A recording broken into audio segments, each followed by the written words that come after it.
الشيطان الرجيم. بسم الله الرحمن الرحيم. اللهم صل على سيدنا محمد وعلى آله وصحبه وسلم تسليما.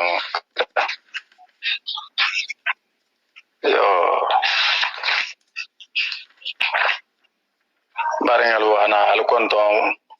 وراينا كنترول مو محسرين كنترول مو سموادي بارين كلين نام بيلدين نم كنتون نبنيا كنترولا فماجيو كنترولا أنا كنترول حالسا حال دي كلا بندون كلمة دنيا تنكون نانو بيو كنتونا كنترولا مو محسرين كنترولا مو سموادي لنيا تنغا يا كنترولا حافي ينكو السلام عليكم ورحمة الله تعالى وبركاته. وكولا هنا كنترول حالسا حالدي انكرام ولما سالم كرام توبا بونسولو دنيا تنكون نانو بي كنتونا بنيا كنترولا فماجيو كنترولا حافي بي كلين ناينكو السلام عليكم ورحمة الله تعالى وبركاته. تالي ونيا كرامو تيمو كنترولا أنين دينا ولبا تيمو كنترولا اي كنتون و كنترول فلوبيلا وكولا هنا كنترول دي جاها بما دنيا تنكون نانو هابيل دي نين كنتون بنيا كنترولا فماجيو كنترولا hamisil mo be konton mo na bina la na message na mela bi non de sini non de lunguta na control khalsaran bisila abe kilin nama afa be yanku assalamu alaikum wa rahmatullahi ta'ala wa barakatuh. O kola barin yalu hanna control khalsa haladi na alfaba ma na kemo kabirin futatuba memma surban ba konton na adingal konton hamamaringal konton ha turmuturu konton ha signokolu konton ha bele den nin konton al control kono ha fa be en ko assalamu alaykum wa rahmatullahi ta'ala wa barakatuh. Hanna control di na city kono nol mo city benkanto gras kunda ha jama me bele den nin konton hata president ma mbanni jahon karamba tahabula khalifu mambemba ka karamba ha belde nin konton nim mo kendo mulbiye me belde nin konton hata kum hakum o kola han control nadi atondi majmu'at tafsir al-Quran na control khalasaranga bisilima i konton bunya controla fama jigo controla barangalu nin na karamo ba na kemo al-mufassir al-khadir al-sheikh ustaz الفحامة أستاذ كنجرا غراسي بارين نولنا تلا دينغرا كيلين سافي كومبا كانيا من سورة يوسف أنا ناري أنا دوكي أوتو إن شاء الله تعالى بمبادام تلا آية يو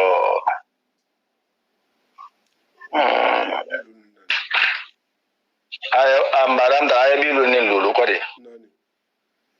آية بيلو نين ناني بادام تلا النبي إن شاء الله تعالى suratu yusuf kolla barengalu alingina la wala mela ñonfi wobula al mebel den nim fundula mba fala be en ko assalamu alaykum wa rahmatullahi ta'ala wa barakatuh. Marhaban bikum ya sheikh. Wa alaykum assalam wa rahmatullahi ta'ala wa barakatuh. Nake baraka al misrala ila fundunyu mala be mislimo be konton na ila control kono afo be yanko assalamu alaikum wa rahmatullahi wa barakatuh. Talibu mudoro nari amawala atu sagi karmo laddi nyoko nani la yamaro be ala tarala masaba mansa kallanke menal mun fala al mubaro hal sala atala fanga jato yi hakem be yen dunya jamu nafati kina kurmo na barko sabula. Bismillahir rahmanir rahim. اللهم صل على سيدنا محمد وعلى آله وصحبه وسلم. أستغفر الله العظيم الذي لا إله إلا هو الحي القيوم وأتوب إليه. اللهم ربنا آمنا بما أنزلت واتبعنا رسولا فاكتبنا مع الشاهدين. واتقوا الله ويعلمكم الله والله بكل شيء عليم. لا إله إلا الله فاستجب لنا. لا إله إلا الله لا تزغ قلوبنا. لا إله إلا الله وتطهر ذنوبنا. وبحق أنزلناه وبحق نزل مع محمد وما كان محمد وآمن بما نزل على محمد رسول الله صلى الله عليه وسلم. إنك عفو وتحب العفو فاعف عنا يا ربي. أو تنغي مرونو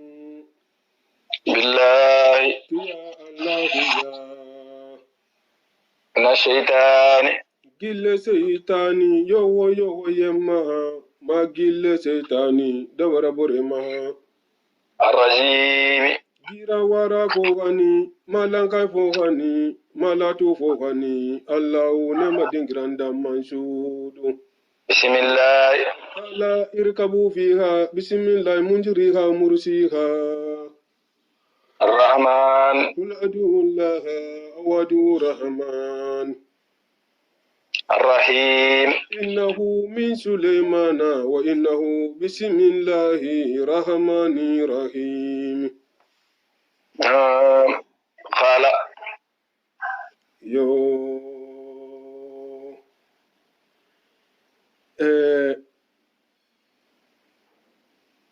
مثلا كودوني وقال الملك وقال الملك من سكيكو ائتوني ألونا تنجريك نكان به يوسف تي أستخلصه مبا خالصلا لنفسي mfanye mba kella mogoti mumbe khalisala mfanga yen akoto mba kella ntati sabe akatu nte la buloma nte la buloma mole kila nata kan akayen komansa kebi ikilila itakata leben ihamuta doya le ha tonyigi ha doya khale don kasola ko muso ha ala nyini nyame bara ala bonto ala tala na tana munna nyini anin bunya anin goromo anin karamo anin wole boteji ana mansa keka falamma anarin kola tire nasi tan mansa kema dumo minna kallamahu nanun mansa ke kumata a mansa ke harfo tan mitanin mansa ke tema a shi bo fasara yin aha ko mun benare aha nya so mansa ke sonta a fundo ma qala mansa ke kayen ko innaka mansa ke isabelo kara yal akite al-yawma bitugu al-yawman jang sabe bitan boko la ladaina inteli ajang makinun ibe imu moko pila si tigoliti aminu ku ibata tege mo ibata ka fu mo duma mulu mu jamano nyu ku da tegelati ibanta ka fu mo ma mulu mu jamano nyu ku da tegelati makinu ju makana tem pila si tigolumu sebe ku wolungule aga nome aga ke pila si tigoti sa te fanga ko qala aminu mun be lamani yaran fanan ku da fanan ku nam qala kabirin mansa ke ka afundula tege nyin ko nyin to afana nga nyin bange mansa ke yen yani amba woto mbe mun folo yen ko folo inte la sigi na sigi inte bula ala khazain al-ard misira banko bal economy kunna tabu jama ko economy anyo bilodu wolu ya maro khatarante bulana na fudu bundu nta hakke wo ya marke lati inni akonte yusufu hafizum nta mula tanga lalete mbula ta mun na kantola mula tanga lalete alimun mulon na le fananti kula munje nyatilin ninja manola ngo fanan lon ntel hado nam wa kadhalika sena yusufu la bangenyi yo misil mesara na kono mo ni place nyini yo adunta kinya tongoti bari se place nyini na fana adillatul muhniyatu alhaji balko da rahimahullahu ta'ala la kitabu do moti yo senegal ngolo hanyinin ka kito le ma ko mun musar yangati ya kan akate sino mun bangela sar yangato kito to mola kan kitile mun na senegal sar yankono ni mo ala fanga nyinin ka do mun yinte ha fanja biala ha ki ha mayele ma haketa bukangati mo ko seno le ha ko ga nyinin bari nyadi tumo minna ni ha lon ha fo nyante mo ko la jang mun sono ni ne ko sante ka mo sigi kito kunna idu nya bala sa te ko long mo wonte no mun ga sare nga fangalo ni o da sigi kito kunna wala sigi kito wala nyama ba malo fo lon na la khatara je mun be tilindi ni nyante mo ko la je ite fanga be danga na rima nyante mo ko la jam mun ngalo wotu mo si fam presenter la linke akoni mo sono le ke buramba akoni man sena yusuf ko inni hafizun alim bara la bange wo ata buhari ko ni mam buhari fanan na tatile talabul wilaya alal kifaya wa qala yusuf inni hafizun alim mo wosi nya tunga ya nyini wotu mole sena yusuf jamfano almamu lu ha kitu na tile jam ke mo wakanne mu mislimu habara kafiru bulu janne dinyata nyim sarena dinyata nyim ma ko mislimu sono la habara kafiru bulu tumo mun na sai yusuf anya baro nyini mo bulu nyum fulan ka fulto tumo barna ka tara ite mislimu la to bendo bato ila dino kono nuwonte mo ko tan ne le kiso bato iseno la habara kafiru bulu fo isi fandema nonte mo ko ta dema mo sono fana ha kafiro fana na bara na tere la kiso bato ila de maro bato kafiro sono la bara misil mo bulu ntammitana wo kan tawbatu kono la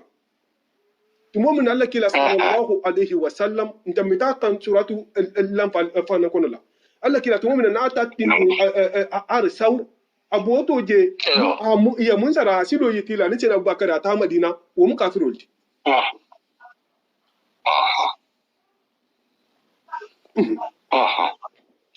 فلما وكذلك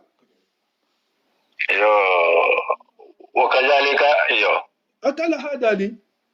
ako aka senna yusufu la kisi kolon kono saya manyame na tenjo hale ile kolon kono khana la kisi jonya dogo yama misira asirin misira sa teto manso hitira ajuju misira kasa hala kisi kaso dogo yama ha ammo bamba na te pale la tugun atala hadali abul makowa kajalika nyimba alla tawza makala pase nyimbe kuma lawala masaba atambita mun kasaboto hana laban nyimma wonya lejo makanna na pilasi di yusufa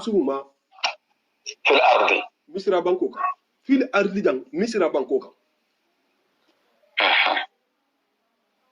yatabawwa'u ka hajigi nin yele hajigi nin yele minha misra sate to haisu dingira yasha'u na la pita sen mala jamme bitu na tala da mena ba korte selale at mo wonte ilo lanya choko kasi nusibu atala hada al katte se diro ke bi rahmatina Allah hinnan tunyala man boholema nasha'u akhala nyini mo homunye wala nudiu atala hada al katte me yebe roke mume ajra al muhsinina bara nyima ke la kirin sarala wo keta kafiriti akata muslimiti mo nyima tala si sara herolla mo me kunyama ke adama din kurmu de ha sara isara jagumala bara adama dingo atala ka mo ha kunyama ke atala si sara nyima sile sara din galu so bonyo homa wato do kafiro so kudo ke fementa yal jama bara se dunya hero so ta fa lu menna mo so kudo ke asidiala nite tunan sallahu ka medela munna ila sara itila sara bidan ninjanne namu wala ajrul akhirati bar algiyama sara mu'mino yen khairu wala hafsa dunya sarati lilladina bar muholi yen amanu tungundiyata ala ma ibarata ibarani mala wa kanu iketa fanan yattaquna ibesilandin ala tala nya ibesilandin ala tala nya kabirin yin koketa sena yusufu na tana tu shate ekonomi kunna wato tambita akala la lo ato shi tatumo mina ka be sanji jana la sibo ni sibo wo ato be sila mun so ta je mafolo akala na ta sanjeti sanje na ta san woro wula sanje mantege ite fan gu halo ko isu ba mun fokoto nyale samanta to tilimanta to sanje be na nyamle sanje be na lo nyale be se no ke kan be se no fen kan fa tege ha dum ha to economy su so le ni se na isu ba tela adamta ha dinko sin abun goje ha dinko le sin ha mol yamari ha dinko sin ha ta bun lo damta koto ako wala hakke nindugo ta ja wumbe me yele junna ha fenge jani atata damta koto atela su so lu damta ha bilo le yele ha le yele han bilo da i vlogna dan ha tunyo lu tinjanga litala hidden imila de si denne jaari fa ne nyo tinjanga de mo fana je sie mu soto ni ha go so fana me o soto a ho fundo fana yitila kabiri wo wato banta ngeda atala wato nyina ta sotole adam ta sotole sate kono mo mantu misra sate to konko mo mutawodu soto jani sa konko habele wuli man sa ketun so dumuro kemi bawo kabiri nemo tumo inda mutata sai na yusufu hamu man sa ketun so dumuro ke sinya sabati lokono a dumuro ke kilima akan ka dumuro ke midi akan ko munto akawla ke konun konko tumo shi ta kasalo ko konko be mo holla konko si mun ke mo wala papa so nene wala ke mo wuli no samuta namo mo mam mun long ima ge ya long imo le dimilo man sa ke wodu midi man si dugu tala ma wulita a yusufu tile ko konko yusufu kan ke na domo dama ya domo dama ako yusufu ya ko ni ko to muta kan ko konko beta dama misa ngadi konko dama ta misirangodu ntumbele kumuto je ile londa do hay ko yenne ko lundo senanare ko misra jam ban na be ke bulkulun ka bulkulun be ke ban nati o keta sena yusufu jamanu Allah akbar kabiri ko dun da misra jamanu kan amanda misra made misra ni same mu me bele jata konko dugu jani keta misra sate la ni same banko abari sena yusufu dunda mo hodi be same banko kanne wolun sena yusufu baba ana afa dingu be kan anale wolbe palestine le kolla wolun kabiri konko sidi maje ina tana ke baro me ko man sake dobe misra ko ba kan ka nyo gaga étranger duma iya seto le ko mole hata misra banko kan hata nyo nyini dula iha silo le wuli otu mole hata misra banko ka ta nyo nyini dula ina ringo sena yusufu tumanda afundo be yin kufana hafo nin konko si tale mo hodi ya wul fana mena le nyo nyini leja akuyen konni mo ko bota ile sate to no inata konni munata konni iki yetela sate wo mo ko ki ka yetela ikane nyo mo ko de ka mije kabirina sirila natana la sama hafo ko dol batana de ko bar ko dol fa bije mo be lorin bunda bela dunda na lebe misra sa tele wodon for ila for dunda na no ni mo be lorin bela ni be bole jamana fa ha giyal ikaye ko dol batana na re ko lu be mo fa hakilina ko mo hotan aka kiya na wuti won nari ne kabra hije lo ha fo honyilu akonyulu mu badi ngilete nyelu mu badi ngilete ahije jamen na bibo atala bole ma وجاء إخوة يوسف ako yusufu badi ngilu nata bari imume bele nata fo bani aminu dron فدخلوا idunta عليه sena yusufu kam فعرفهم ahije jamen na ahaidon ahimalon kisan halo konyulu mu abadi ngilete ahaimalon hafo konyulu nyilmu abadi ngilete وهم hadre telu منكرون telkata nakarlade لهم sena yusufu la imamalo munna imamalo itella miroto itela yusufu gaga wo be jonya lela nu wonta bandafa ite nyabe mun naten wo mun misra man soleti misra man so mo mo malon dingileti wo be malon ne dununya kono be to ngol lonne ila royaume be go lonne fami farawun be wo lonne seda yusufu je masikirin firawuna la mu kholula masito do ila sani libito le basalo la ila durgo le bakanna ila durgo ni mo la durgin tekilinti ima ite ma lonno dole ko kila fatanga sanjibi na no le moti iba abula la kolon ko na se sanjibi le ba jira trati be ta sanjibi na no la ulbo malona nyani ite le mo ko hata tara la halake nyo manando hala siba wuto ima lonno ima lo sanga konti mo la walamma be foto irin ima lo sena yusufu ki ikoma nyoya ila kangala akoy yen akate be bole minto yaka ki be bola kan anale kite baba ni ya ko baldi katala la nabi mo ko yusufu ko yen ko din ko tabi al baba bulu mun ta telti e kayen kiyo ko yitel mu din ke tan fulalti kito dindin ko do ko tata kinu tata wudo kono ko bari ko fa dale ko turma al hodo ambe mantar ma ko ngulade hambi mabla sena ko yen ako kayen ko dindingo ko to ngadi baba yen adingi beti sena jo kayen ko no ko tanti akiyo ko din ko ka ndewo ko na hakilin bije ko bana minu ko no ke manna ko bace ko baba ka sai wole so duwala kenan ka ha ajala tuma wala adinke la ko to ko mu ta wulo ko da yeso namu won mu yusufu ako ngayillo ako asmu nyol ala dimbaya ko ngayillo ne bari an ça fait alta la fanga le ya maro bakan ka kana fan yete la ana fanga le ya maro be sena yusufu kan ka kana fan yete la yo kabiri hayin fayin afulo ko rota betege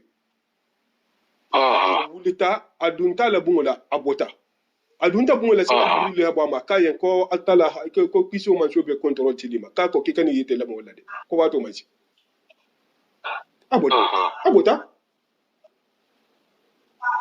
amma fo yembi dun ko ngallo ne akini bunya bala amma so ni dun tandol jiga la jankiri ikayen ka bunya la mun akayen kan be medin le miti munna amma le fa to nyata no bangi ana de be medin le miti adu malle ka so dinya atala bata fo ya kaka na afanyi teila kabira kurata wala isa gitu mosita ba ni so to mulu na tay malle fe wol hitu misra sa teto non do le fa mun kabira hida nen mambulo to sagilo tun tila bari fere wanda la fiya sagini ni ila sa temo wol bisagila eyo wotu mole atala hadali walamma wotu mo minna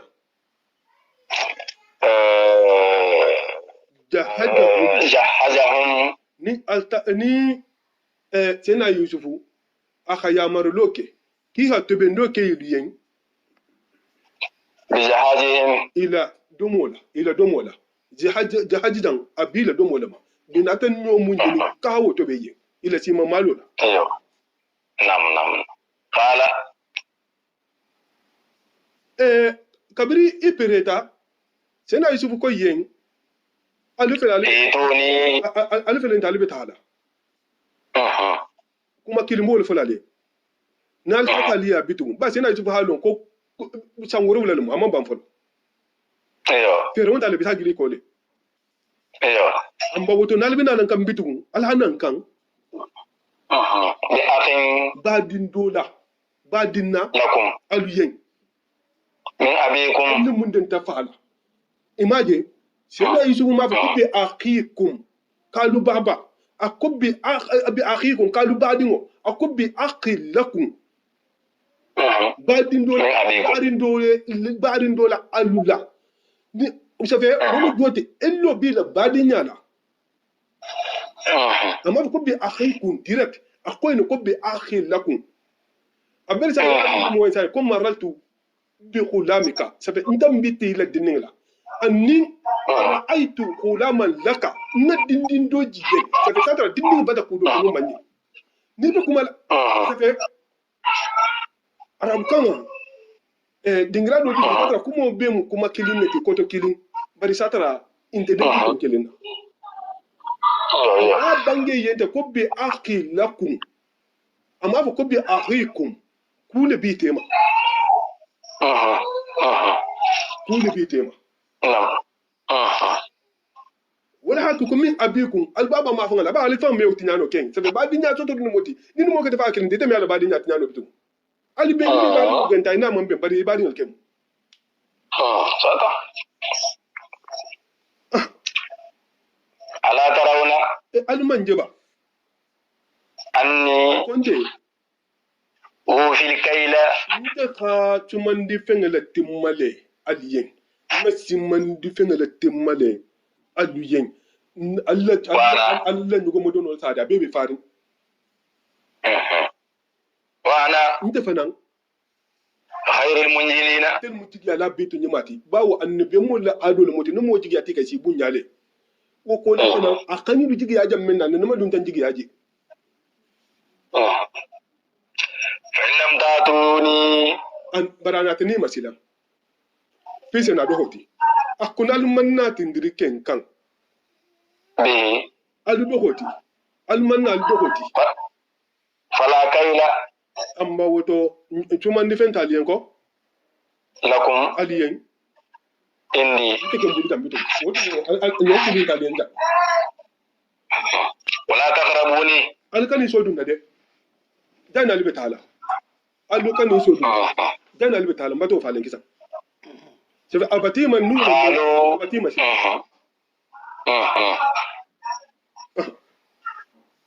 qalu tabra haw bange ye ko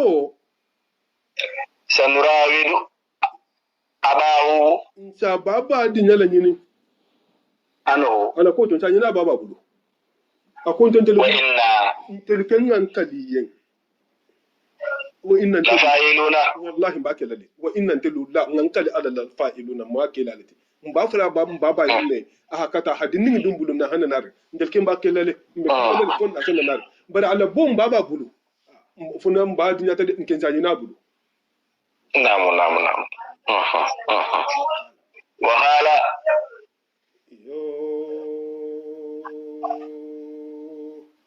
wotu mole sena yusufu hayin bange fitiyani li fitiyanihi nam alla fondin keyen mu be akan hanyo su maikun wa fil qur'ani wa fil qira'ati be kana do hilimanihi kala dindin yen bi maranoldi nam ijalu bida'atahum alila godo bula fi rihalihim ila nyobo to kono rihali jang la'allahum yatihi wala ila nyoki rangati la'allahum tum ando fosa yarifunaha ni khibul fengeje abandal sage mai salon hapo kibi mun ki hapiro ke mun na kinu wala nya sage idan galabu wotu mo ni sage ti la mo ni sage ta ila ahlihim ila ibadin ila dimbalu kan ni ki la nyola firin ita tantare inin godo mun ata wobije la'allahum fo sai telu yarjiuna c'est ça gin kanjam parce que ikalalan doti in afiro le in c'est ça gin inin godo hanate hafo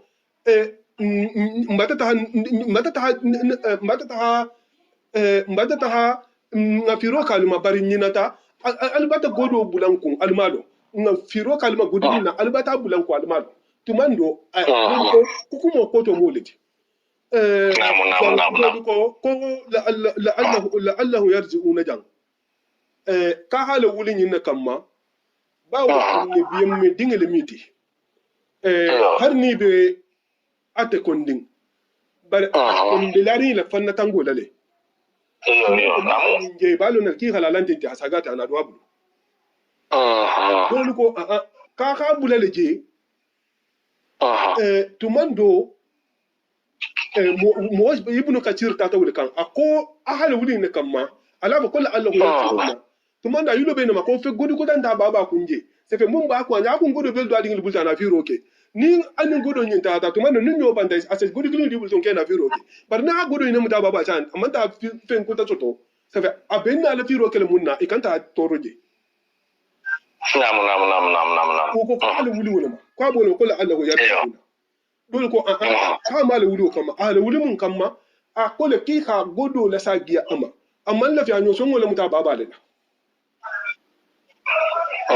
fi hanyo sun wala muta baba lela wala haka ki hanyo godo bula sa ku ken kono ni se taji isa taraje to man ni sa gita salon hafo ki ha turo ke godo muna katel minti nam falamma tumo min na sile rajau ni sa gita ni sita ila abihim baba ma qalu iman kila la sile tungide iko ya abana baba wo muni alkailu batante lubale chumando tide minna kenye chumande fenga bata kumandi amade batante lubale munna manza ke ka kontu dia ba kenya hambunya bari na sumunto amanyininka bawo ako ahibule santole akatelu la kan intente la kanti bari ahila kan afo yambaro beto manke uya ima ay fatel mata nyininka hafo ita hantel la kan me nyadi akon la kan nyin akon nyin la kanti jam ako eske ka tulu manke uyuno ti sefe tabu sa ko sipion hanan ya nyininja ikayo wotu mo kitelu manke wotide kitelu mu yakuba dingle ta atala la nabiyamo akoy konko le duntiya ko barkina drame ko misira jang ko man so bija mun senyo gaga mu golma mun manke dugu dingleti ko ka ta hinna mu hobeda ko yi hawule me kina ta jang wolala kitelu manna kunyani nin kamade kitelu manne be me dingleti isa fite baba ko yakuba wo akai ko yakuba ba mu jode kai ko isa ko ba mu jode kai ko ibrahim ay ma dante ay ble santo tari ay bari ay ba ay donne ako parce que ba ko yen ka mo ngalu da si nding la koto inu man sake ba da tanyo tawala man tan nding la kula ay nya ke bari ako ko nenne ko num man na ko nya nyin la parce que kon tel ti la ko kan la to kan kon ka im fana ta wutu mo len kon tel baba mu iteliti ko atala la ne bi mo mo dun tan na te maten ako num e yan tel dron so to na dara fun ki an dinke tan nim fulal so to bari ko to ko tuta ko turbal hodum ka dogo bije ana tam ce ko ngana dogo fananti dan na te matenne nun den tel ma faye bari ka bat abata fonyen ahan bunyal ken han jige ja mena mamu mo jige yano kuntul man be medin leti ala ba fanga balu asen balu wala ko be kenye a no fanan na fanku han balu di mafanan ka kana ma ha no mun shuman kun kan ta ha ma wala sido a han balu fanan di ma han ci ta ja ako bari ko ni sa bitan ko bitu ko nin dogo manta ha kan ten jigi yala ko ti karin man sutu ahan masilan wala adun ke ba dum man khani konko nya dimba tigo abata dimba tigi bati mo atanal fami drum mo bi woro la niko wulu to sena yo bana bochul mo bi woro la niko hawo be konko be ibe eta mun to wulu ko min dena to man fengo sotola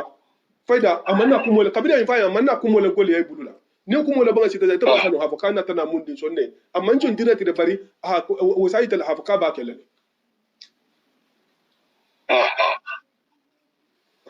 tumu min na ko farsila gana ko ya ba din bula ya haki mana nakal ngataka nyo suman wa inna intelu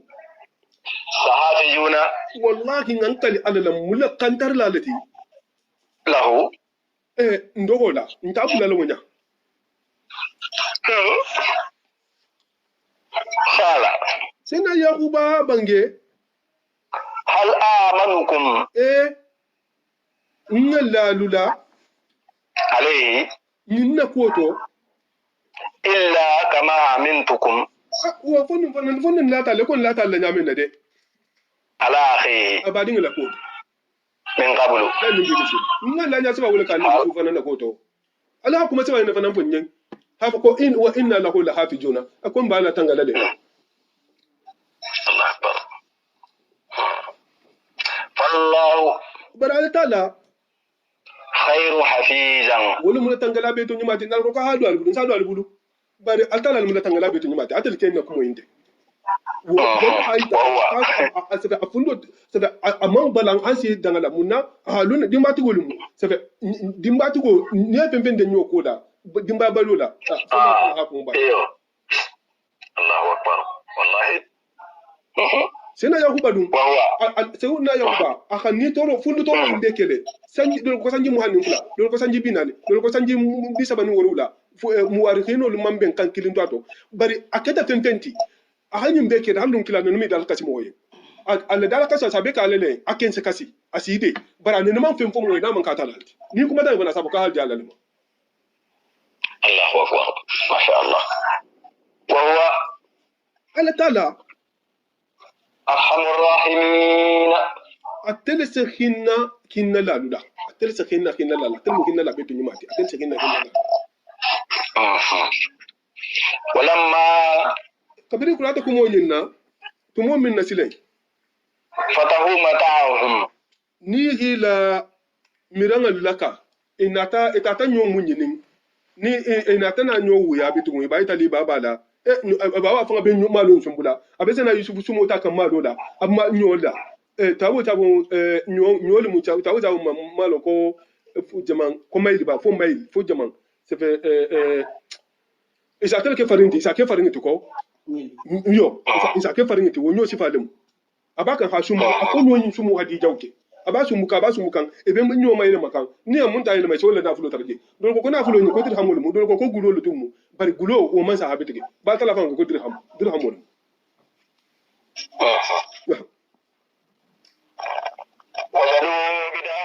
itatila fi rifin tara uruddat masake batala sagi ilayhim qalu ki baba ko makono ko mo poro vele ya bana baba ma nabqi hadi ma nabuhi mbe mun nyini nanyin ko ma bitu mun fo yanka bunya dangala a dangala jendi mbe mun nyini nanyin ko ma bitu hadi bida'atuna na fulo filenti ruddat ilayna wala sagi male wa namiru ahlana na dimba ya lu fanan na balo aho fanan dimba wa nahfazu akhana ni am badin blam fem ba fanan na tangalale na ta na yin tibati man sakai mbin bunya le wa nazdadu nin badin fanan ta tan sama kafro ke wolto kayla ba'irin ko kilin do nola ba ni mo tan ta tan ni mo tan do nona ta ni mo tan ni kilin ta tan ni mo tan ni kilin do nola jalika ni ko mo kilin do no wala ntella do no kam kaylu wo mu tuma ni lati yasir mun be sona man sake bulu fo ni sirele amangula ma abake lan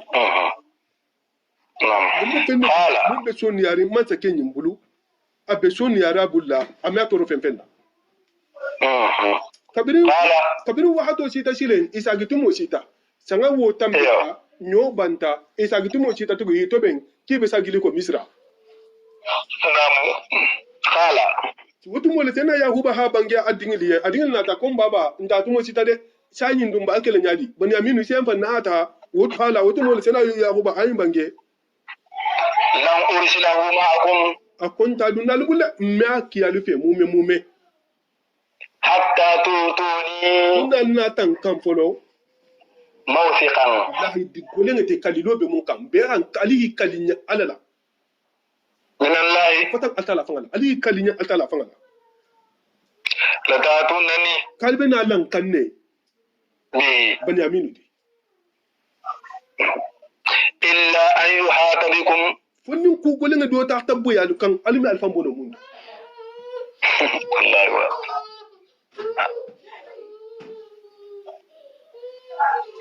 amma nan dana la kala walti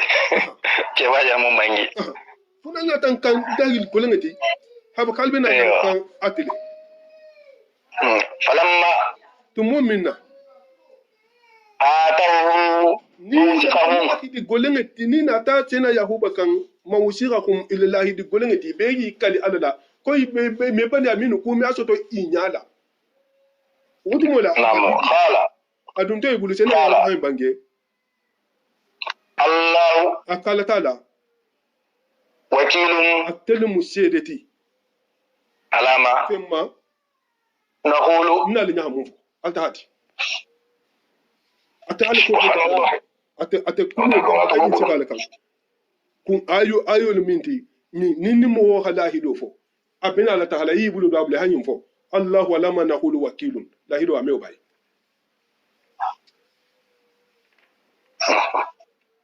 jazakallahu khairan wa qala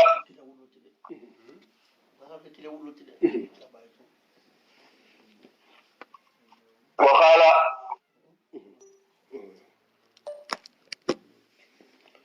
yo wakhala tena yahuba kabra dingli wulita ahi saraila ahabange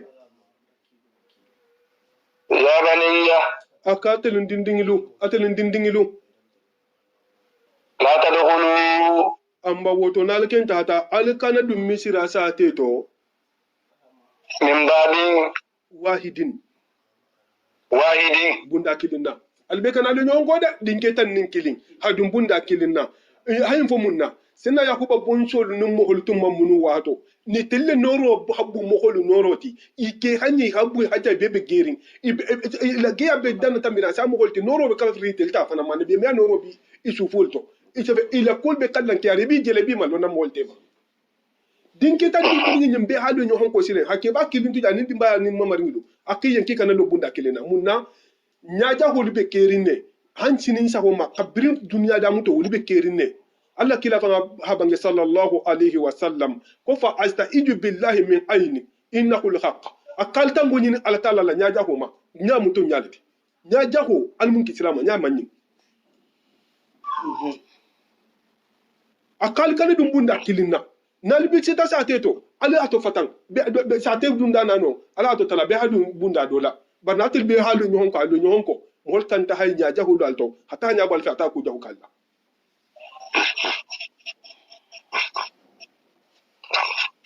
وادخلوا aludun من أبواب bunda lela متفرقة mul be fatan ding albe kana dum bunda kilinna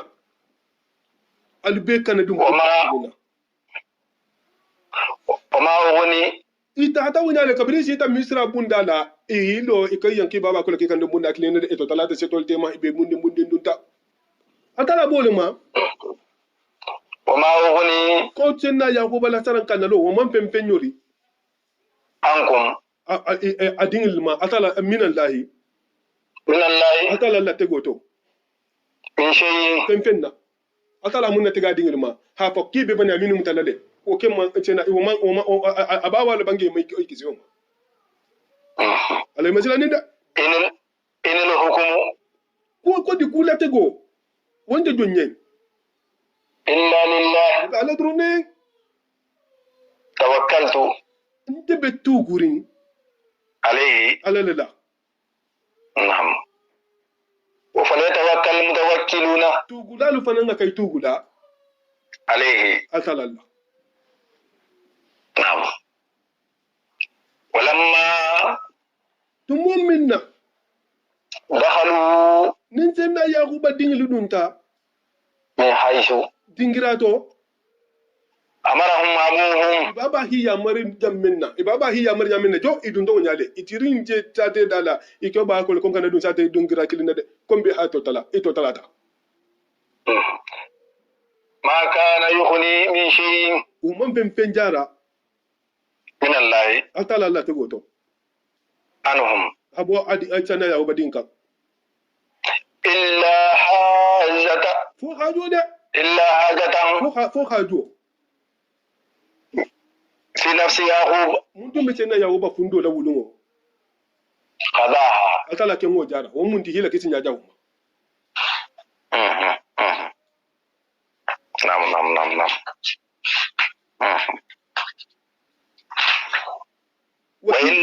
sinna yakuba atala hadali aku yakuba yimun jendi la nkalli taliyan alala yu ilimin don dilalamu de lima finna allamnahu atala fan halalum munna mol si banyina ma mol be kerin ala fanga khawul la don dile kudola wallahi mol mawlo atala mungo balu atala ce kudo yitila mo to le mewje ise kudo don wallahi bilatal mol mewlo sena yakuba be mbeto afundo be katikang adingla kola barake ngalo ne ko sena yufusu kendole ama londe atala abija men kilin atala manso non yetala bara kencha yitala wato be avocado ngi kendole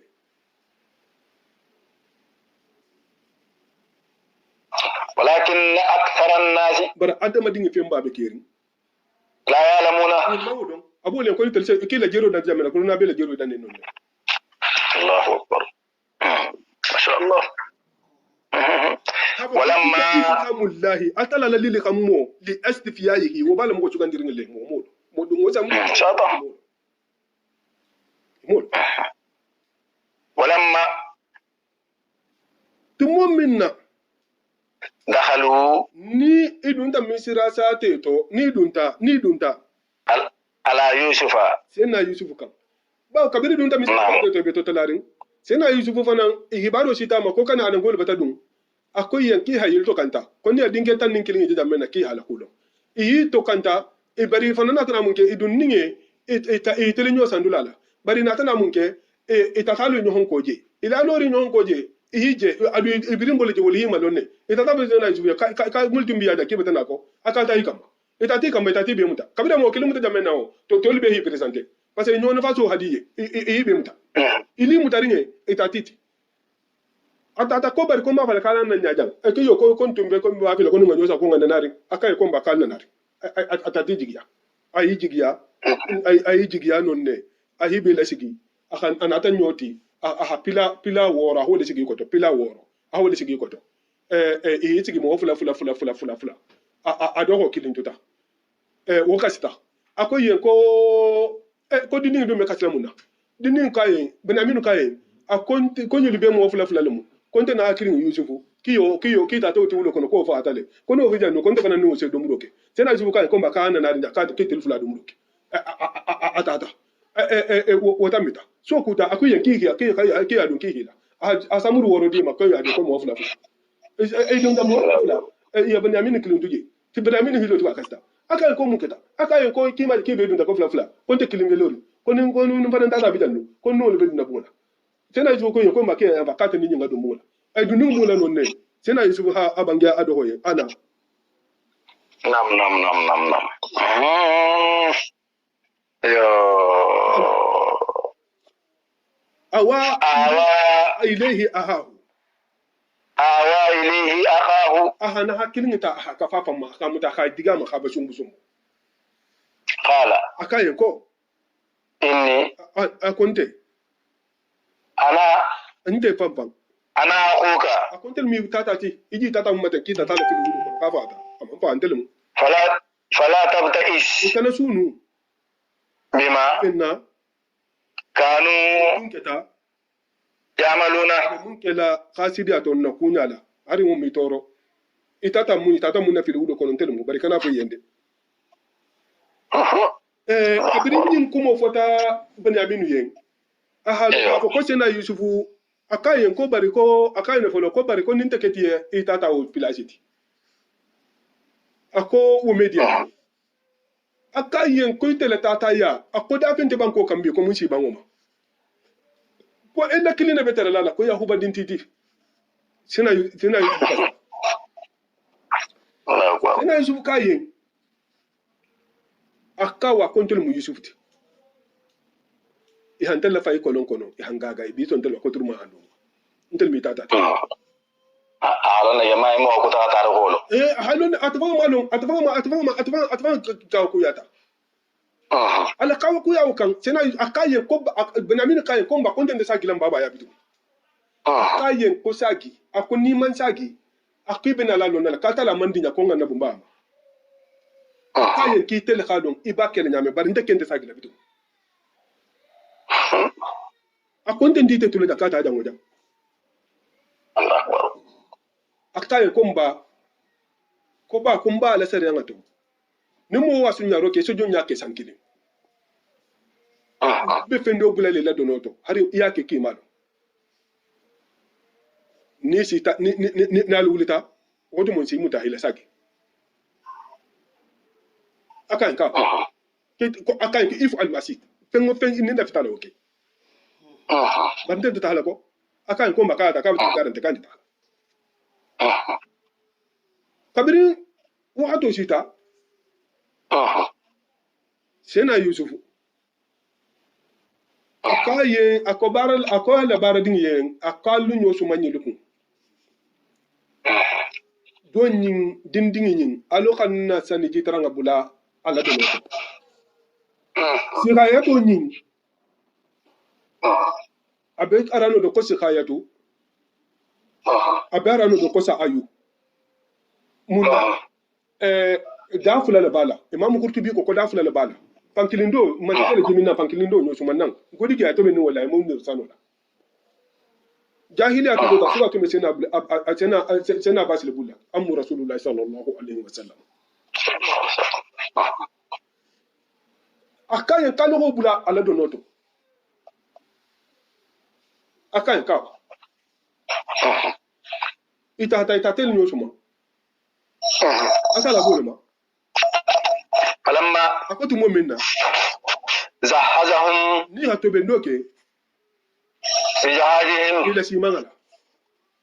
ja'ala siqayata ika man sakela tuma minni fenga bula fil qur'an sa ayata ko sa ayu ala minni fenga non ta tuma fenga ita to bula fi rahli akhi bunyamin la donoto abadin la donoto summa ajjana muajjinun kabirin ibota sa te to betilini yale se waringo kili la hakili loke kili ayyatu hal iru kili la hakili loke agangula loke ko ma hey ayyatu hal iru akatir se todo nam innakum atel fanfan la sariquna wallahi albata sunya roke qalu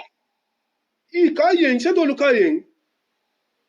wa akhbaru alayhim ihinyati ne sena yusuf la kila duda maja inda man kilin tafkhiduna na lumaje aluma dul fenja maje ma de ko ngam sunya de ba ay no gidel no sunya de ima be ko ngam sunya de e ko al ma bilda nam tede qalu kayen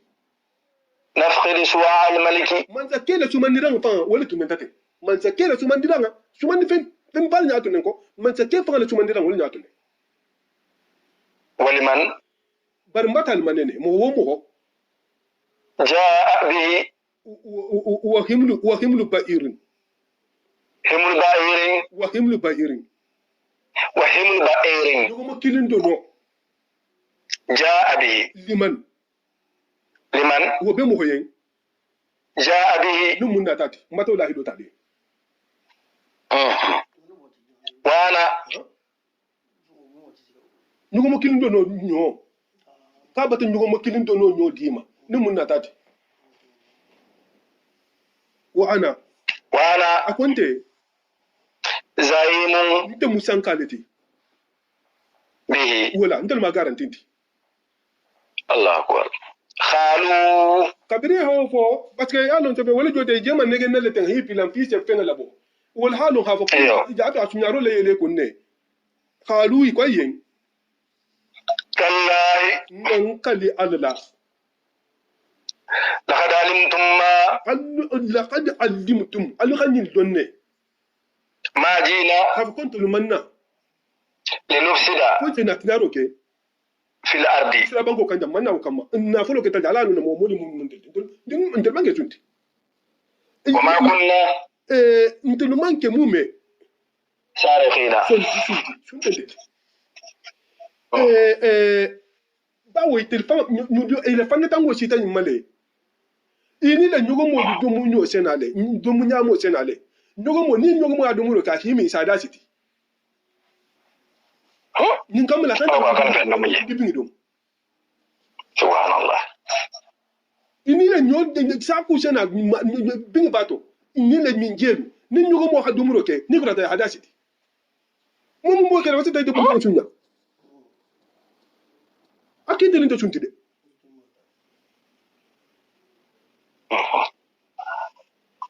قالوا kidini la yiri ko seto dien فما جزاؤه nalu dum nga sunya roke ni ngam buli fenga tara mum bulu donc o tugo sarabo kala munti ngati to do إن كنتم in kuntu nal keta كاذبين kalbata to nyata no bange haba kalman ke sunta ta albata buli fenga sunya ban maje قالوا sena ya kuba bonso lukayen جزاؤه ko sungu sara من mol musun sunya fenga sarati وجد sunya fenga tarata في رالي munna donodo wotu mo wose dunya ke sankilin dunya wolu musena ya bala sarati sungu se tara dupen tugo ina sankilin hebla فهو جزاؤه wolu ma sarati sungu sarati كذلك wonya lito نجزي الظالمين makan sungu sarala wonya sungu te sarala wonya فبدأ sena yusufu ko yon wotu mo le komba wotu kali le tunol furi ali le tunol furi fabada بأويتهم فبدأ. فبدأ kabru ya furi no dam de na furi ya do dam ta بأويتهم ila kebal le do no قبل وعاء أخيه danni be sena yusufu do ko la do no ma e so ta ثم استخرجها bai da lali habla da minna wa ko la lamang le ta na labo نعم من وعاء ahihi من وعاء أخيه abadu le do no كذلك atala hada le ko nya le do كنا ngadda baro londo yita ليوسف yusuf lang fasa do ko le so ما كان bare yusuf manke ليأخذ أخاه na sa do ko muta في دين الملك e misra ruwa la sariya ngala ba wo misra ruwa ta numo ka sunya roke isi gosi le folo di hi gosi e kan ibula kasola ni kurata e kana bara fentigo yen ya mun sunya wo fen wo fula e wo saraye wo ko la silen e hana kala jongo tigitu isi to إلا يشاء الله amma do wo muta fen na falta la hamun ni na ya fasa do ko to abulu نرفع درجات man من atala hada katal ce mo darjo ko tota نشاء akhala nyini munni وفوق كل ذي علم wa alimun وعليم don nalibe فوق كل ذي علم don na be sa don na wo don satra don na do libi santo nyinde ndika tala be santo ko ton to tide safa lon na le fanga be won santo ha ta sia kala masile lon na do satra do lon na do bo santo lon na do bo santo ha ta le ban altala ma sena khadar awol fo sena musa ye to mo mine be fatanna fa be sarala la ta libo nin karmo wala saran kan lola an ko to bangi sia laye abatun kunna kuma flape ya mari flape ya mari kilo anu fatandi kilo ni altala kha ya mari munna akana tun wa hako ko hatara fe robaye ni ala ha fatan mumma akana so altala haje dingira wuto wokola atata kono itala kono ba kan haba hadu musuru sokui hatu atombi tindola komo ningi fana ba kan habirota kon ko to atala de lonjeto akaya kinyante kono ningi la jita ina kiyo ko itela dondo anin tela dondo ani duniya mo ko to la dondo ko bela adama dingi beto nyuma la dondo to ma iki ko kono je mutala bahar ngi to wol mukila sallallahu alaihi wasallam iki ko kono je mutala bahar ngi to na tondi tinto la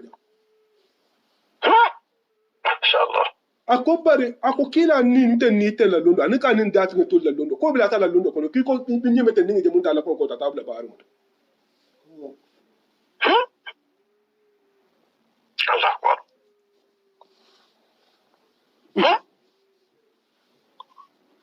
قالوا iko kabirin ira je dono je fenge mantakela ji taranga nyin bota Benyamin la dono to khalu iko يسرق akuni Benyamin yinga sunya roke wome ke kawo kuti فقد سرق أخ akobadi do hakan sunya roke nu له nyinna من قبل dan bibe sila atata do bijo fanan tunga sunya roke le isa mo ko yusufu fanan ne bata sunya roke hambi sena yusufu kumo ha fundo toro hambi nyu bata ngaga hanne pula kono kono hambi ben to kurun kan hafo الله أكبر فأسرها يوسف akoni yusufu ha Benyamin asunya roke ko yusufu kata ta fana tata yusufu ko fana tunga sunya roke le الله أكبر sena yusufu ko sena yusufu dum man sunya roke hasalillahi sena yusufu ya lon ko yen kumu damuto la sena yusufu na khal atefatu tale Benyamin tingema sena yusufu madi ata bele yen sena yakuba abar muso do bije wala hakota tati sena iskaka dum folo joti wo muso wona tana yusufu dia fa nyimbitu ko fo yusufu ato atebulu sena yakuba kayen ka hayan fa yusufu ma ka hadin ko tata bara manso ka be yusufu lo sena iskaka la teto shito do bije aten muso na tana wota lundo ata hasiti sena yusufu to hana teto shito nyini sile fasa ko sena yusufu bata sunya ko ba to katel be yusufu la mala ko sankili teto shito shito sena yusufu teto sena yusufu fa malon ko gashi ateto kummenna wotuma dindi malon atata tena yahuba ya ka mala teto shito je ka baba la kelu dumuti o ka ye kila teto shito ko maje ya wole nyini hanyini sena yusufu be sigirin teto shito ba teto fa malon mo be mun nyini ka ana tena la wuli atela asila teto ala wuli ka belen di dingi teto ko mba to ko mbata ta bitu ko sankilin ka be wol kelen dolu ko ka bole ma dolu ko sena yahuba fa bayin abayin sena yusufu na baba ko se jalanga batu wala jalanga sena yusufu tata abin baya sile tata jalanga tar sigirin je aka jalanga ja tata jalanga ta hanu ko ha bade adi nimma abin ba du musa te kundugoti te te dugutugoti matelti wala jalanga filin wo mu kunninati wotu ta sate bela ko ma take la jalanga filta da dum ko dum tata ko da ko yusufu la tata je kamo margo afili ala fili ta ya ko be ta ko bola de bola ko sena yusufu ta sunya roke ko ye ko ba tara wala sunya roke ambi albatan bula kolon kono albatan gaga ambi tugun albaka hanto kurun fo almandi misa ko ha fundo toro barata la fan ha dali نعم asaraha yusufu فأسرها يوسف hawo dimini kunne في نفسه fa ni to ama iti la hafa kaljen del matin ولم يبدها ama ko lan kenema mume لهم iye قال sena yusufu ha bange akono to ajen fo ka kono to le atala de muntu sagi latin atala mo wose mun fuyi dala ne se mun fuyi sonde meto be akilin atala ye halan yinte kuma mun mede kuma so ta mun ba wani kuma ko to aha ni wa pantula mala ken maye halan yin mun te hay mun fa a debo to non ça fait abi tulun kala be jele kay la hay mun fa debo to atala jawo to sagi قال sena yusufu ko hay ne fo aneto wolun أنتم atelo شر مكانا atelle musunja hoti ate nunga albadin sunya albaba ma ta lafi atelle hakurun nu wonte saru makana atelle muso wasilati allu talbe plati jaw balela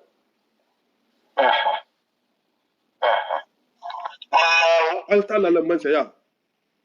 أعلم wala lundo sa watale بما ya hibaroti تصفون atelle mu mango to latin aje kuma mun fala kon ta sunya roke inde man kitten non sunya riki inde junti أكبر قالوا sata wala makaba ba imame ata mun mira adebo to non ay mome se fatala nyawo to sagi khalu yukayen ya ayyuhal azizu ite man saba inna lahu aban ako fa nyuma babe na de fa be na de shaykhan wo muke mo holati kabiran wo muke baba lati bi de wo muke baba lati bi de faqul ahadana ndokilin muta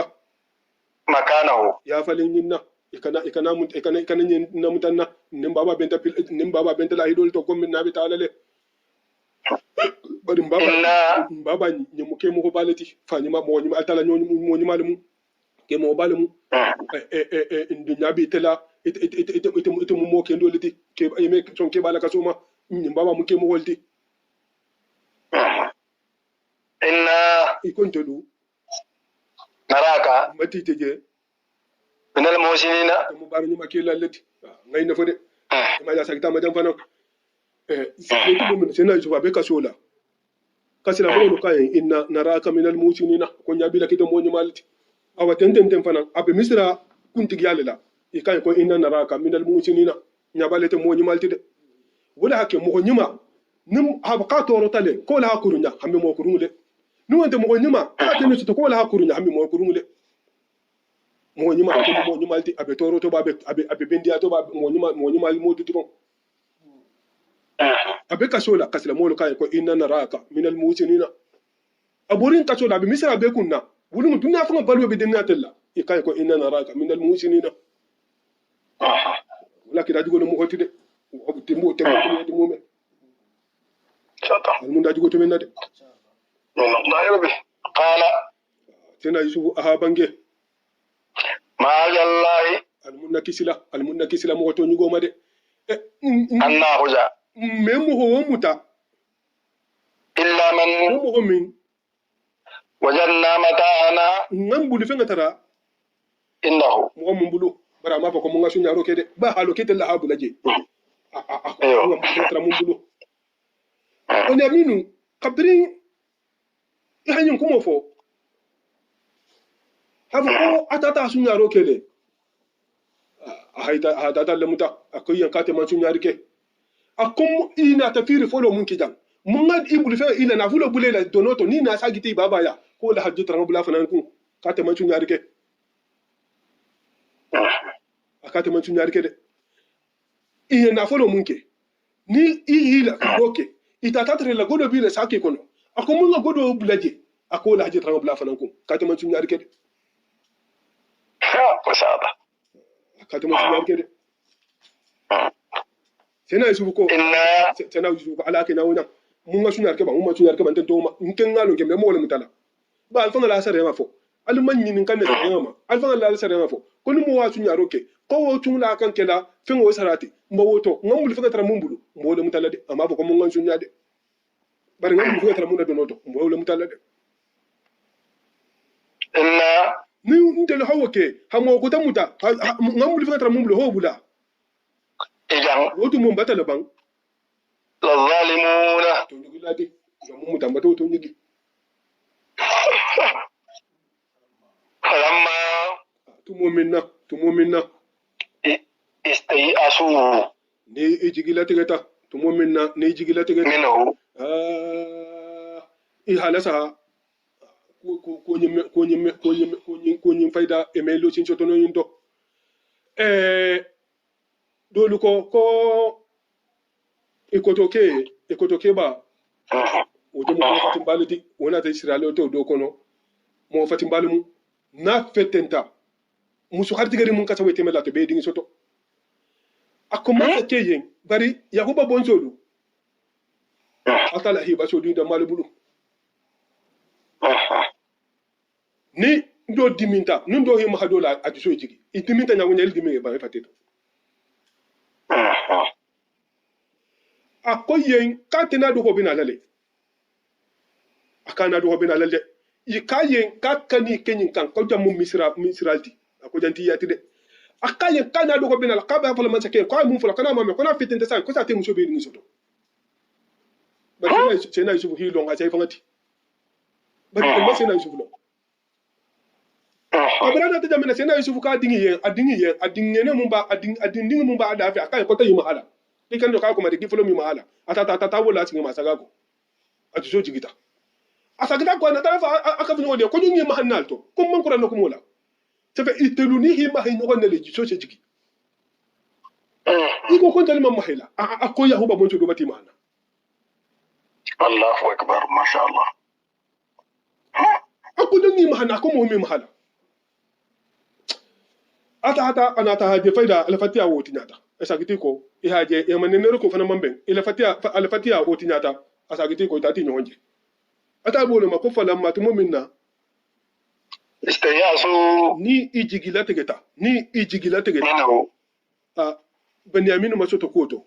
i manfere kota khalasu i tahati nyonje yiso halasu hiso bo mo kodula najiyan nyonje lati idan ma tahati nyonje khala kabirhum ila ke bako alam ta'lamu almanyi lomba anna akakum haba kalu baba qad akhadha mawsiqan akka qalilillahi de golnga mutale alaykum aluma min Allah altalala aluba dingila koto Benyaminu nyi aluma wa min qablu aluma no fana jannin bibe sila alinina taleba ma fenna farratutum hadanna tambo munke fi yusufa yusuf la koto falam abraha al arda awanga fali enta kente sate nyumbulala hatta ya'jana li abi fonni mbaba dinya tamma ko nga sagi no tenta kembata to misraja nim mo bana minu manta anta fananta taala aw yahkum Allah no ta sala halila tego ke li nte jen mba dingila sotola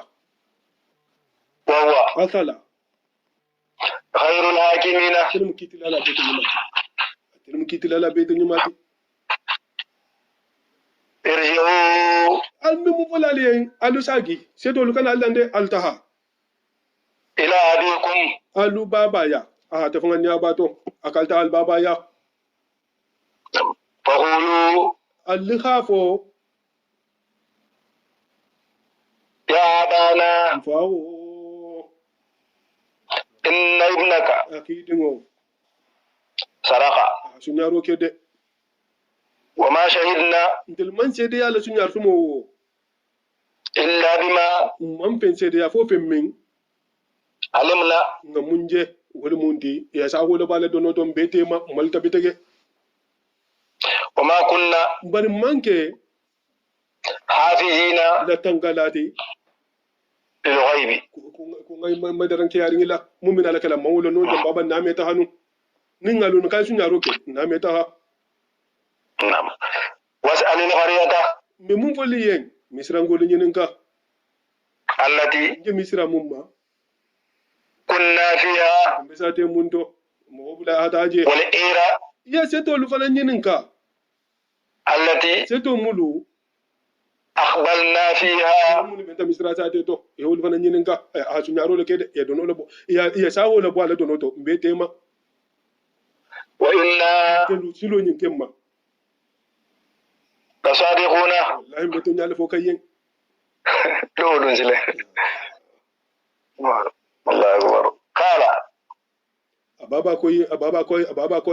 ababa habange sina yaw ba habange bal al sunyar ko mobla nte dinginte sunti sawwalat lakum anfusukum al ne bata ko do man istidalien amran kunyala kunyamu matita da yusuf la koto asbaba da matita le bani amil la koto bari ta man sun soto fasabrun bar sabaro jamilun kono wala ke hanyi inte minna ko tiati mo ko sal di ala lama asallahu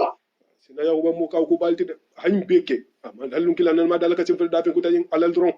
asa allah tumandu ala amewo mi ala ay ayati yani asanan kan bihim ibeti dinke folo mu nyaatu je ba yusufu ba bani aminu ba ibebe na lan kan ne jami'an mu mebe innahu ala taala huwa al-alimu almundun na balatin tal halula de al-hakim atale beta sira la baruto atale hala benke kam munna barangalu no gonding man fa وتولى عنهم أهي كودون أدين لولا أهي تلورين جاء تاتاين وقال أهابانجي يا أسفا على يوسف أكون نسونو فيلي يوسف لكوتو نسونو كوتا كوتا ياتا وابيضت عيناه سيدنا سعيد بن جبير رحمه الله تعالى أكو إن لله وإنا إليه راجعون أكو كتل هذه كلا من تولما أفعل من سيدنا يوسف سيدنا يعقوب كم يا أسفا يا على يوسف kabiritu momene kan ko bani aminu fana nga tunya roke akoy ko ya asafa akul amafo de ko inna lillahi wa biyaddat aynahu akulumo fanga geta min alhujni kasigulenga sabula anin suno fahuwa sena yakuba qarimun tani toro kunu nalati ameda laka si jonyende qalu dolu ko ka dingil ko dolu ka mamaringil ko tallahi nankali alala taftahu e man wuli tazkuru yusufa bi mirala yusuf ko imam bemba hatta takuna yake haradan ko femati ifati fanga bi afiya yake jangarto fanga ti ibatala ham fanga aw takuna indon te inte inda bulala hayata halaban min alhalikina saya mo hodoti nyimbi saya bi tar lañ tole khala kabiri san jali jalu hambi te be yusuf ko mo yinto hambi nyimman baye innama khala sena yakuba ha bangi amma maringil innama ashku bathi ente benna ko defilo sifalale mcin na dalaka so sifa wa hujni na suno ila allahi alale yamma fonta na ye mal dablato alal dabato wa alam ma nakal nonne min allahi atala ma fona la ta'lamuna almamun no atala ndaka mun bange ko to yen amola tege ndaka sa ya malay ko jinin kalen ko naka ya yusuf ne tala ko yusuf be ken dol ko no nda mulon almalon ndingi be jamena molo non bari mun konta filo tumbala sena yusuf sifla balo konta filin tala de iyo fa ina ka ken dole mun konta filo tumbala atena yusuf ala cibo mun fate ata sena yusuf la cibo wo ke ala nabi mi alja na le kilaya bari hata ga mogol masile o mata tu mogol tema mun te misilmeti e kan ta haladino babulu hata yele mabula ke kafira to le kuno to mitena ya ubala bari sena yusuf fanga sa ya konta filo tumbala mum ولا عاد سيدنا علي زين العابدين بن حسين بن علي رد عليهم السلام akatale hamki mabota fi mabota akulma jesi la jam fulo abe finta ikayen ko ya hafidi rasulullah sallallahu alaihi wasallam ite alala kila mo maringo ite be mun kasila ite mun mo holto wurginteti akayen kamun nakate mekasi atala la annabi mo yakuba atala hadinke tan anin fuladioma ko kilin filitama atala fanga kayen kama fahade adula la filitama ko kasta hakulu mo geta kate baba ana kilinglu mo tan anin ngani ya mun fa nyala so manda kilingla ko kana te mekasi ya karbala Allahu akbar ya karbala ya baniya jena ya yaqub aha bange iyabu kabiri ala ko si ta janoma atala ha sena jibril kama aha nininka ako jibril yen ako ise dingi akete se mo ne ta nyadi akisa ta kilinkile ku ta jamala ka te se ne kilinkilin tale ako yusuf ndingo iha ne ta la kayan kama ne ta akiha ne ta le akayan kama ne ta wodu mole akadingi liyen اذهبوا تها فتحسسوا الله تعالى ناني نوكي من يوسف فنغلا كولا اتا يوسف كولا فنغلا ناني واغيه انا بادينغو منا جان كوفا تخسسوا الله ناني نوكي تخسسوا ان تجسسوا ولا كابي مانو دول كونو تخسسوا حمغول كو ناني هيرو بولما فيسا على كو جيا سوتو ولا متخسسوا تي تجسسوا مندي حمو غايبو ني فيسا لا جيدا نعم جزاك الله خير ولا تياسوا alkana jigila tegede من روح الله atala lakin nan tunyala atala lakin nan tunyala إنه akunya min miti لا ييأس mo me jigila tege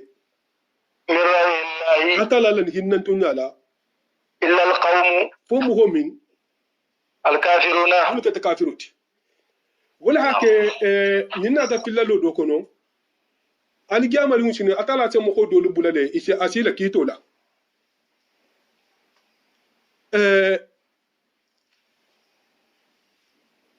atala se mo ko do lu bula asi ila kitola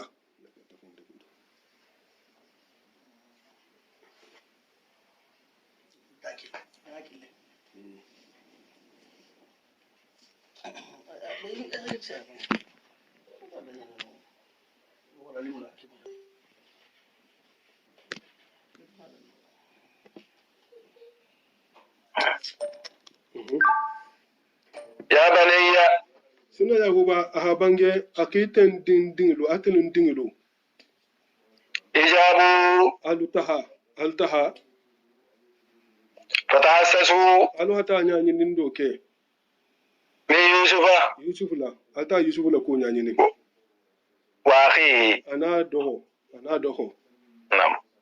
ولا تيأسوا mbe mun fola le alkana jigila tege من روح الله atala lakinnola akala nemo alkana jigila tege إنه kunya mun mindi لا ييأس mo me jigila tege من روح الله altala lakinnan tunyala إلا القوم fo mo holu الكافرون mulu kafiriyata altaha misira allah ta yusuf la ko nyanyi ni alta bisra ma ba allah ta yusuf la ko nyanyi ni alta haji mogo manka misilimo manka jigila tege atala nemo la misilimo ñina ta khabaro to allah kila sallallahu alaihi wasallam ay bange صلى الله عليه وسلم ako نعم jamal mushini atala se mo ko dula kito la se kito lay ma kai hadun jahannama tato e se dun jahannama tato malako bi ko bakan hata hayba e be tilni jahannama le bakan hi ko fele e bakan ha tilni jahannama le bakan hi ko fele atala ta fo malako le kalile lo ale mayne kade abi ko fele kamunna abi ko fele ibi ko fele kamunna asa fo qata hani mele arbano ko qata la biso ko la asu min rawhillahi ila humil jalibina ko mo me jigilati ata le mo ko mo jalimo ako kana jigilati ata le mo qata la nemo ka boli jigiri ko to mando qata la seno afol sa kaliyan fayim ata la ko kiya sa kiya الله أكبر qata kiya sa ما شاء الله ما شاء الله kiya sa ما شاء الله mo me jigilati ata la ku ka sa me bendo bidu no ata la mo fumo hera hi soto ya tala tantu ni hera tana soto ya tala tantu ya atara a falin hero tano la sa falin a ce bai فلما tubon minna دخلوا ni na ta idunta عليه yusuf kan قالوا ko يا أيها العزيز ita man saba مسنا mu hanyo batan tolu mu hanyo ya de وأهلنا ni na dimbaya lumu me bele fana mu de ndronte مسنا الضر ako kon ko batan ma hanyo ya وأهلنا na dimbaya lu ko ko ya be kerin نعم وجينا nati kan ببداءة na fulmunti to مزجات fel ham furun lemu de fon folerin tangalu na ta wallati fon pa dembulu bitugun فوفي لنا الكيلة i wakali i cumandi fenga dimma fonce taxawuti نعم وتصدق iga sadako fanandi علينا nteluma إن الله ala tala يجزي المتصدقين atele sadaha bola sara de atala sadaha bola sara ayin fo sena yusuf yen sena yahuba le letero do habulu sena yahuba hamu mbe akoya azizu misra akite misra mansake ibanda fonye havo ko ki buli fanga tara ala donoto wala ban ya minuti ntel mu ya hubati israil altala la taham shuto tahamala isra ka dingo altala la kan tigirla bawo samen gol la kitabo kono sena isra ka tele mu kan tigi jomoti hajajo gol la kitabo kono ay sena ismaila wala mu kan tigi jomoti akoy ye ka tele mu kan tigirla ti atala hitale darbi ku samanna la ka baba isra atala ho la jarabi ku samanna kana tegerola abimba ibrahima akata la ho la jarabi atala tero ka ho la jarabi le tatu bulula kante fanan ida ko ba kata la hata la jarabi adingi mum babu de yusufu ki ho la mutala ka adingi lo ho la mutala ka ta ati wulo kono ke ka ma adingi je adinge kilin mum babu yusufu nyin dogo asa fundo le suma wolela asa yusufu sumo ta wolela kunyuma mun ka dingi le folo ibato faye abate duwaye bari ahakata aha dingi dibulu banaminu ina hananari nima na ma dingi duwa bulu akace man zake dan kama zake sila wuri ko dan ko isa bima Allahu akbar sina yusufu kabra hal tron yara akulma je bota akun wotu mole akate du halun ne adil biso kunta asada ho batili nta asada ho datil man ta hinna tilla adil halu adil hamun ke yusuf laba tumo mun na alaka siti hadur go bakanna khatalin tana tabla kolon kono khale yele hagaga tambilal ma I halun no tumo lo afa ko mo lo na mangi da mate ido no mo fo mo namu I halun tumo le ko mo man ni do fo yo Allah akbar khala sena yusufu habange hal alimtum ma anu ka penga lonna ba fa'altum ana hamunke bi yusufa la ha gosi ha bula kono ha gaga ala ho lonna akhihi ana badinge to momina na alaka badinge jigila daga habla na agilin tanya to antum watu mu adilu jahiluna anu malo yusufu la ko bele banna nyame Allahu akbar qalu ikaye watu mole a innaka afu ite la anta yusufu ite mu yusufu tiba qala sena yusufu ko yi ana yusuf kontel mu yusufu tede wa haja ni mun jenti akhi na hakil mu manna Allah qad manna Allah ala bata funnin sireya alaina duma innahu telbesile wala mu cena yakuba boncho beti innahu atala innahu atala ni mun silanta alanya wa yasbir yi sabari kuma ni mun ni soto fa inna Allah ala kala la yudiu ame yebe roke ajra al-muhsinina barani ma kila lusara la mume sadaha laula jimi balla kharatuhu karimuna wala jannatu min zahidina اللهم انفعنا بما علمتنا وعلمنا ما ينفعنا آمين اللهم وسلم في واتنا من جود مرغو متين دام تخيل ما بان كون يا رب رانو ابراجو تو من الله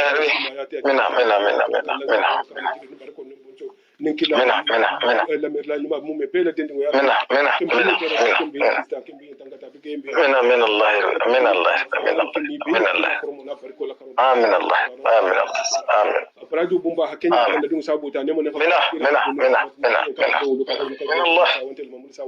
آمين الله يا رب آمين الله يا رب نالفا من بين حيسي ما ينيا رب هم بين هم كده كرمنا